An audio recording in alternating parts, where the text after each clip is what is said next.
Hi everyone, this is Jim. Welcome to this postmortem of my Blitz game number 848. My opponent started off with e4, and I went with knight f6, the Alekhine's defense. It was e5, the main move there, kicking it back. I go knight d5. And he goes with c4. Yeah, I usually start out with d4 myself, but then I play c4 later, so I get a very similar kind of position. d4 is a little bit more flexible because you can continue either with c4 and chase the knight, or you can continue with knight to f3, which is known as the modern variation, or even go to the 4 pawns attack. But anyway, this also could lead to similar lines. So he chases the knight back, and then plays d4. And I go d6, immediately challenging the pawns in the center, and he takes. Yeah, f4 at this point would be the... that was a bad arrow. f4 at this point would be the 4 pawns attack. Also an interesting way to play. But this is simple and good, as they say. He takes, and I took back with the c pawn. I had been taking with the e pawn, but it leads to kind of a symmetric pawn structure. If I take with the c pawn, it's a little bit more ambitious in a way. I'm trying to get in the move e5 if I get a chance, and I have 2 pawns in the center, although white center pawns are more advanced. Let's see, he continues the knight c3. Oh, very good. And I go with bishop f5. A bit of a rare move in this position, but I don't think it's bad. g6 is the other way to play, in which case this bishop would probably stay behind the pawn chain because after g6 there's not so much room for the bishop over here on the king side. Although maybe it just goes out there and gets traded off too. That's a possibility. Anyway, I think there's nothing too wrong with this move. And he immediately went bishop d3, challenging it. And it seems like the main reply here is bishop g6. I've played that way in the past, but I thought I would try queen d7 here, and we're just out of the book. I did want to mention that in this position, the chess engine likes bishop takes d3, and then g6. So it gets rid of the problem of the what to do with the light squared bishop, and you put the dark squared bishop here on a good diagonal. My arrows are just off today. It's on a good diagonal there, and you can castle quickly and develop your pieces pretty harmoniously. So that looks good to me. I think that's a nice way to play. Queen d7 should be okay as well. And now he goes bishop e3. And there's actually a tactic right in this position, which I didn't spot during the game, and my opponent obviously hadn't spotted it either. And it was it's interesting. This is a slow time control game, so there was actually quite a few tactics we missed. So here's your first chance to find a little tactic here. Okay, pause the video if you want time to think about it. I'm going to give the answer away now. So you have to start with the move bishop takes d3, because you're going to move the queen next, and you don't want to leave that bishop hanging. So trade off that bishop with a tempo, and then queen to c6 is just a double attack. This is a loose pawn because it's attacked twice. I mean, it was already attacked by the knight. And the queen is also taking a look at the g2 pawn. So yeah, white's just going to lose a pawn there. So pretty simple tactic, just an exchange and followed by a fork. But there it is. I totally did not see that. So anyway, he didn't see it either. He played, well, I didn't see it. I played knight c6. I'm just continuing my development. He played a3. And in this position, there's another tactic. Now, queen c6 is not possible anymore. But surprisingly enough, there's still a tactic in this position. So if you want to take a second here, see if you can spot the idea this time. Okay, pause the video if you want some time to think about it. I'm going to give the answer away now. Once again, the tactic starts with the exchange. You trade the bishop off and bring the queen forward to this square where it's not protected. That's a hint as to what the tactic is. And then you continue with knight to a5. And so you're just attacking this pawn. If he defends it with this pawn, you can just take that. So it's not possible to defend it. And if he pushes forward, you can just take it because his queen is unprotected there. And he can't take back right away. So once again, this a3 move loses a pawn if I had spotted this idea. So a couple of tactics, similar but different tactics, really close together there in the position that we both missed. Anyway, I continued on with e5, which, in the absence of the tactic, that's probably a decent move. He pushed on with d5, knight e7, goes b4. So I think this is good play from white now, pushing forward on the queen side. And there's one moment, he's always kind of threatening to play the move c4, and I'll show, or c5, c4 to c5, and I'll show a move, on move 14 coming up, I'll show an opportunity for him to play that move. The chess engine thinks that's sort of the best time to play it. Let's see, I continue with knight to g6 here. In a way, this discourages the immediate c5 because the bishop is adding some force to that. My control of that square. I don't actually control it, but it's adding some force there. So, and rook to c8 was, I think, an alternative here. The chess engine at various times in the next few moves thinks that I should be playing rook to c8. I eventually get that move in on move 14, but I probably should have played it earlier. And I was thinking about it, if you hear me in the video and the live commentary, I was thinking about playing rook c8, and I think it would have been a better move than the way I played it. Let's see, I went knight g6, he goes knight g2.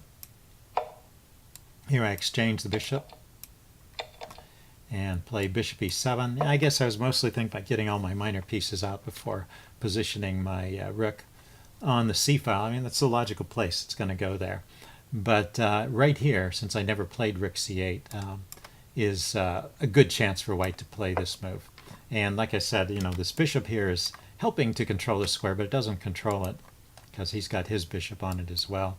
So the knight runs away. That was probably the best move. I mean, I could exchange first, but that gives him this pretty scary-looking pawn duo there on d5 and c5. So not trading is better, I expect. Then queen to c4.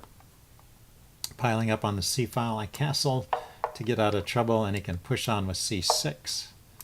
E takes, d takes, then my queen has to run away. Notice that my queen can't go to the c7 square. Well, it can, but it'll just get chased away by knight to b5.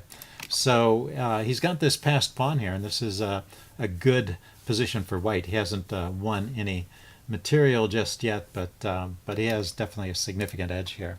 So that was the point.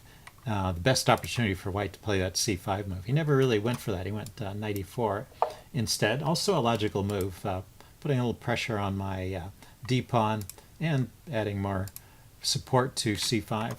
So I play rook c8 now. He goes rook c1, and I castle, and he castles. So both of us get out of trouble here before the action starts. And then I play h6. So yeah, I was thinking of pushing the f-pawn forward, and I didn't want the knight to be hopping in here. I think I could have played f5 right away and then chase that knight off or something.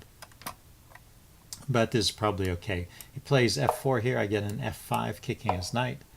Knight drops back to g3, and I get an e4 kicking his queen. So I was pretty happy with this position, actually, but the chess engine still likes white quite a bit here, probably because of the queenside pawns. Has some good play there. E4, he goes queen b3. The queen might like to go to c3, but I'm going to hit it immediately with the bishop. So queen b3 is a good square for it. I go bishop f6 anyway, because I want to get my bishop on a good open diagonal. He goes knight to h5 now, hitting my bishop. And, I didn't want to just retreat my bishop. I figure I should just try and find something active to do, and I just let him take it. So I play rook c7 in preparation for doubling on the c-file. He goes ahead and takes my bishop, and I took with the rook. So, I could consider doubling on the c-file like this, but my plan really was just to bring the rook back and over and double that way. So I'm being a bit distracted by that trade, but on the other hand, my pieces are a bit distracted because of the trade, but on the other hand, white lost one of his attacking pieces over here on the king side. So, I was feeling this is okay. Let's see. So after rook takes f6, he goes knight to d4. Yeah, he's got another knight, and that's coming in and looking pretty dangerous. And I had noticed that the knight is hopping into this square, so so knight c8 is a real blunder. Did I have a recommendation? Yeah, the chess engine just wants me to play the rook back. Just have to get away from the c7 square because there's nothing I can do about his knight coming into e6 there.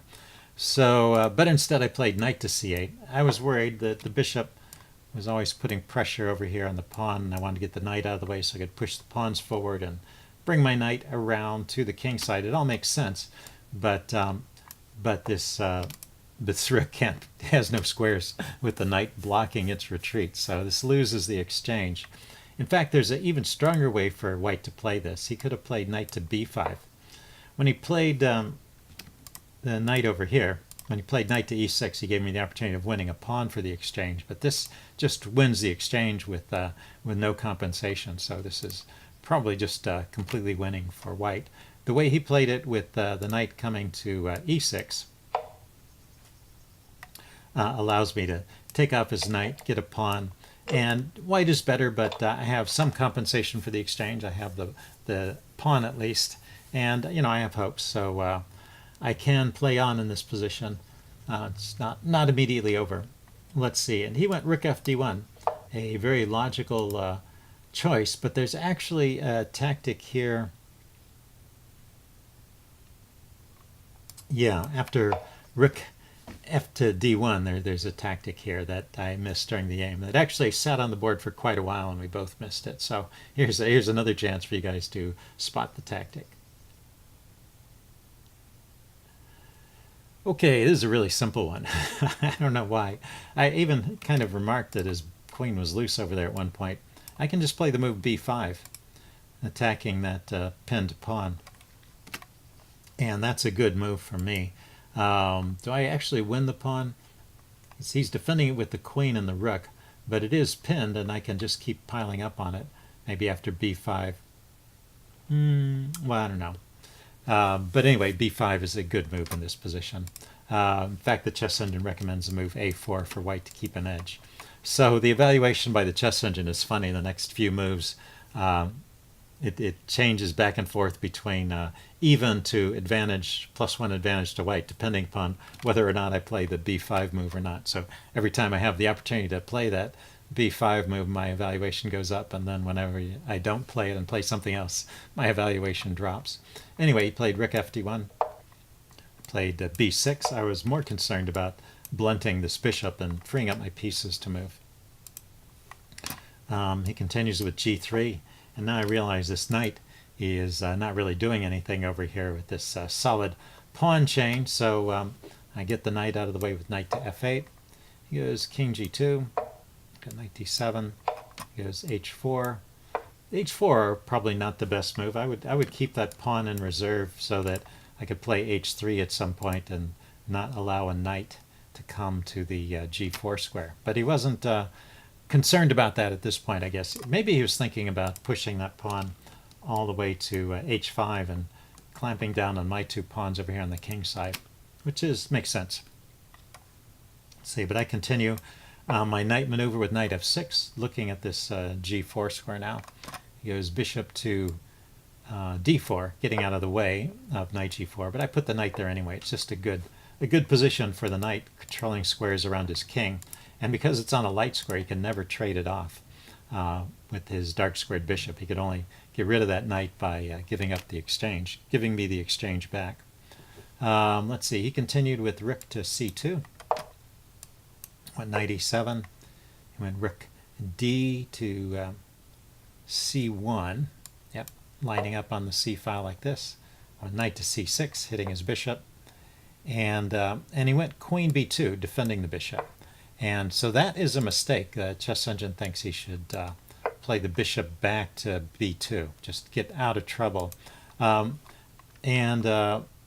then after queen b2, I went e3, and that is the best move in this position. And the threat is not so much to push that pawn forward as it is to bring my queen into that square. And he wasn't even aware of that threat at all. He played rook e2. But even with the best defense, this is why queen b2 was not a good idea here. Even with the best defense, say he drops his bishop back, I can come in with queen e4 check. And let's see, he has to move his king. And then there's this funny move, knight to d8. So I'm just threatening to win this pawn. And he can't really defend it. Well, he can try defending it. Here's one interesting idea. He drops the bishop back to e1. Now he's got his nicely doubled rooks lined up defending the pawn. Everything looks good. But I just continue with knight to e6. And because his bishop has moved away from the c3 square, my knight is now coming in here. And this is actually a very strong position for white. The knight can come to this square. It's just my pieces are too active. This is a good example of where being down the exchange is not really a handicap at all, because my pieces are so well placed and coordinated. Let's see. So if he doesn't play something like bishop e1, he can't really defend the pawn. His best try is to push it forward according to the chess engine. And even here, after these exchanges, you can see my pieces are very active. And this knight, although it's momentarily on d8, has got several routes back into the game. So anyway, interesting. And this is good for black. So the problems really started with this. If we go back to the game, after knight c6, it really started with that queen b2 move. And if he just drops his bishop back to b2, he's defending the pawn, and he's controlling the entry point for the knight here on the dark squared. So the bishop here on b2 can trade itself off for the knight if it starts making a nuisance of itself, and his pawns are adequately protected here, and maybe he can push them forward. So this is still fine for white. And so it's just this one move when he goes queen b2 to defend the bishop that he starts to get into trouble. And after e3, I actually have a pretty big advantage already. And then he compounds his error by playing rook e2, just ignoring this tactic, which I did spot. Finally, I spotted a tactic. It's a fork, and so he's going to lose that piece. Let's see, he moved his king, and now it's not just losing the piece, it's even worse because my knights are flooding in. The chess engine is giving me already a +9 advantage, which is a lot more than just a piece. This check here looks pretty dangerous too. Anyway, at this point, he just resigned, and it wasn't too early. So good game, and I will see you guys later. Bye.